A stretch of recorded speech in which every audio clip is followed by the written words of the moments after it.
We've had very good discussions with China. We're getting much closer to doing something.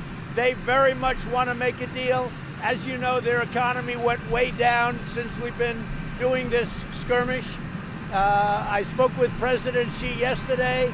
They very much want to make a deal. I think we'll make a deal with China, and I think it'll be a very fair deal for everybody, but it will be a good deal for the United States. Well, there's Donald Trump. It's very interesting watching him deal with China, so different from other governments, especially our own Canadian government.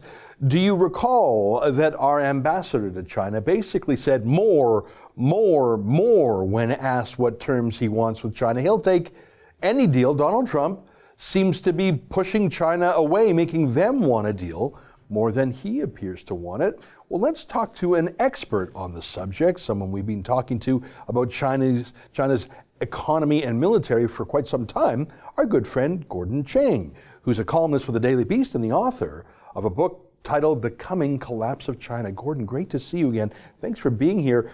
What do you make of Donald Trump basically announcing that China wants a deal more than he does? Well, this is good news, Ezra, because for 4 decades, the U.S. has been chasing China for all sorts of things, including trade deals. The problem with any trade deal with Beijing, especially right now, is that the Chinese are not going to honor it. And so really, these are one-way agreements. And so I think what Trump is really trying to do, and we've seen this from the beginning of this year, is disentangle the American and Chinese economies. This really means that we're not going to be as hostage to Beijing as we have been in the past.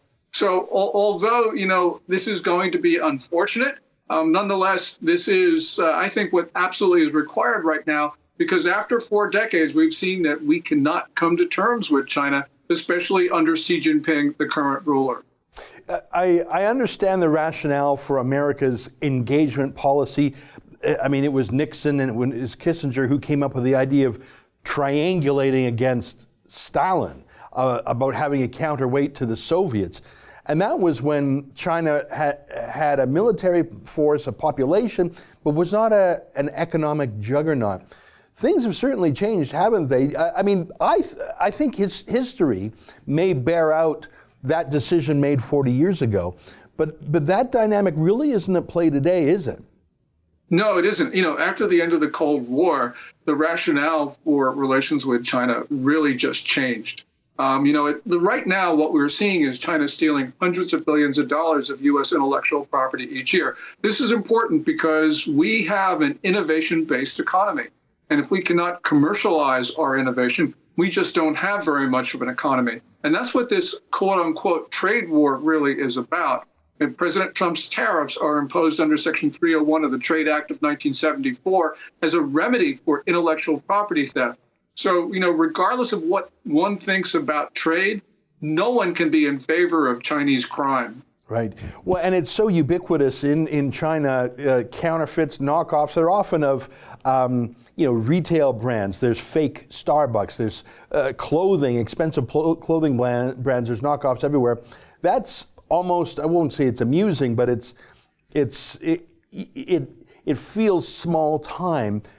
But of course, there's larger scale ripoffs of the actual high-tech economy, technology that's not trivial or laughable. It puts companies out of business. Well, it does, and it puts countries out of business. And really, this is what we have to focus in on. When you look at all intellectual property theft, as you say, knocking off a Starbucks is not a mortal wound to the U.S. economy. Now, the one thing, though, we should point out is that there's so much of that that the numbers are actually quite big, even for the trivial stuff. But you're absolutely right that we should be concerned about the taking of innovation, because that's where the future of the 21st century is. And we cannot allow a country just to steal it, because that gives them an enormous competitive advantage. And that's just unacceptable. I just read your column from a few days ago in the National Interest. Let me quote the title of it: "The Trump Curveball. This is what China didn't expect." I want to get back to your main thesis in that column in a moment, but you describe things in there that I haven't seen reported widely, namely that President Xi is moving away from liberalization and free marketization and seems to be retrenching in that command and control economy. Can you give our viewers some details about that, please? Yeah, one of the most important things is that he's, first of all, shutting off the market to foreign companies in a number of different ways. These are non-tariff barriers. So, for instance, there's cybersecurity law, national security law. These prejudice foreign companies. He's been using, for instance, law enforcement actions in a discriminatory manner. As China is putting together large state enterprises back into formal monopolies, he's going after foreign companies under the anti-monopoly law. This is just hideous. But the most important thing is when you start looking at state industrial policy, the Made in China 2025 initiative, where China seeks dominance in 10, now 11 critical sectors.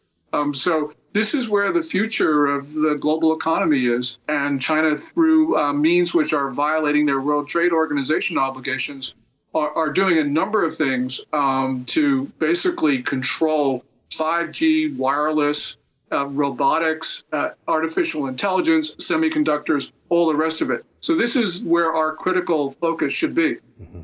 That's a lot more serious than just knocking off a Ralph Lauren polo shirt. I mean, if you're getting the lead of AI or 5G technology, that truly will own the 21st century. I want to ask you, I mean, you and I have talked about Trump and China since the early days of his administration. We were talking then about punishing China's support for North Korea. I know one of the worries you and I had talked about was that by tackling China's economy, America would possibly be doing great damage to itself because they're great trading partners. That doesn't seem to have happened. Trump has large tariffs on China. It's, in a way, blacklisting China, and the American economy seems to be quite strong. Maybe it could be stronger, but it's certainly booming. Is China actually hurting? Does China feel like it's losing the trade war? That's how Trump is projecting it. I want to believe Trump, but he uses hyperbole from time to time. Is China actually feeling some economic pain in their relationship with Trump's America? I think that it is, and part of it is because the U.S. tariffs are coming at a time where the Chinese economy was already slowing. So right now, Beijing, I think, is maybe not in a panic, but in a near panic about what is occurring to the economy.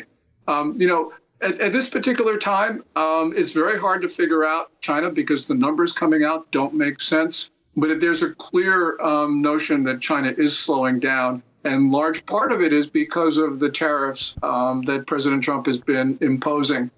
This is going to be important because there's going to be much more effect on the tariffs going forward because the Chinese economy has been able to get through because they accelerated a lot of sales to the U.S. before the tariffs went into place. In other words, they were borrowing from the future in order to make the present look better. That future is coming to right now at fast speed for China. And so that means that they're going to have some very, very difficult years ahead as this trade war, quote unquote, continues. I want to ask you a question about how America negotiates with China. Canada just came through the end of a one-year negotiation with the U.S. Trade Representative redoing NAFTA. And I don't think any observer would say anything other than Canada got a haircut. I mean, we at best held the line on a few items and we gave up things. Now, I happen to think that the things we gave up are better for the economy, but we got roughed up by that U.S. trade rep. But here's the thing, Gordon, Canada and the United States both respect the rule of law. They're both high trust societies. And even if we could quarrel over details, both sides know that the new trade deal will pretty much be honored in good faith. How does the U.S. trade rep, who's used to dealing with countries like the United Kingdom and the European Union countries and Canada, how do you even engage with Chinese negotiators? Because even if they are negotiating in good faith, which is a question with a dictatorship, how do you know it can be given effect through courts, through taxes, through any of the infrastructure of the state? How do you even do a deal with a country that doesn't have an independent judiciary, for example? Yeah, I don't think that you can, Ezra, and that really is the critical point. We have seen so many trade arrangements with China, whether bilateral or multilateral, and Beijing has not honored them. And the breaches have been material and significant, not just minor things. And as you point out, you don't have recourse to the courts in China because there are not any independent courts. And this is China's a country that just doesn't believe in the notion of comparative advantage, which is the basis of the global trading system. So you have an extraordinarily selfish mentality. And to make it all worse, you got Xi Jinping, who actually believes in this sort of a state-dominated economy, taking China in a regressive direction. So this is really bad news, not only for us, but for the Chinese as well, because we know what a Maoist-type economy, a Maoist-type theology has actually done to China in the past. And that scares me. I mean, I don't want to be naive with regards to China, and I think that Trump's principled disengagement, I'm going to use that phrase, is wise. But what scares me is if President Xi actually takes China back to the bad old days, because despite all our quarrels with China, producing wealth and prosperity and lifting people out of mass poverty is a good thing no matter where you are on the spectrum. I think that's my own view, and I'm scared reading your piece in the National Interest of indications that the good things that were there amidst the bad things are being set back. I hope that, does President Xi, does he believe in at least economic liberalism? Put aside the political liberalism. No, he doesn't? I don't think so. I don't know what's in his head, Ezra, but I do know what he's doing. And across the board, whether we're talking access to the Chinese market or the role of state enterprises or the role of the state in the financial markets, we see clear regressive moves across the board. And this is not just this year. This has really been throughout Xi Jinping's tenure, which started at the end of 2012. And this is ironic because next month, China celebrates the 40th anniversary of the start of the reform era. But China's not reforming. It is closing itself up, and it's going in, a Stalinist, Maoist type of economy. And this is a concern because obviously it's not going to be good for foreign competitors. But the biggest victims, of course, are the Chinese themselves. Yeah, that's very true. What amateur study I've made of the Cultural Revolution, the Great Leap Forward, is so terrifying and so heartbreaking. Any movement away from that Maoist past is a good thing, and it scares me a little bit to hear that there's tendencies to regress. I have one last question for you. You've been very generous with your time. I always learn so much from you, and I thank you for your expertise. I referenced the new Canada, U.S., Mexico revised trade deal, the revised NAFTA. There was a provision there that I think surprised a number of people, that the United States retains some sort of, I'm not going to say veto power, but they have the right to information, and they have and to review Canadian trade deals with a non-market country. I think they obviously were referring to China. I don't know who else they could mean. Canada accepted this. Some people said, oh, this is a violation of Canadian sovereignty.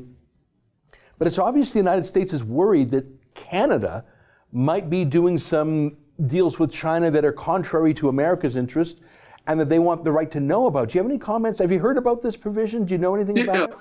This is really important. And it's not a violation of Canadian sovereignty if Ottawa agrees to it. Of course.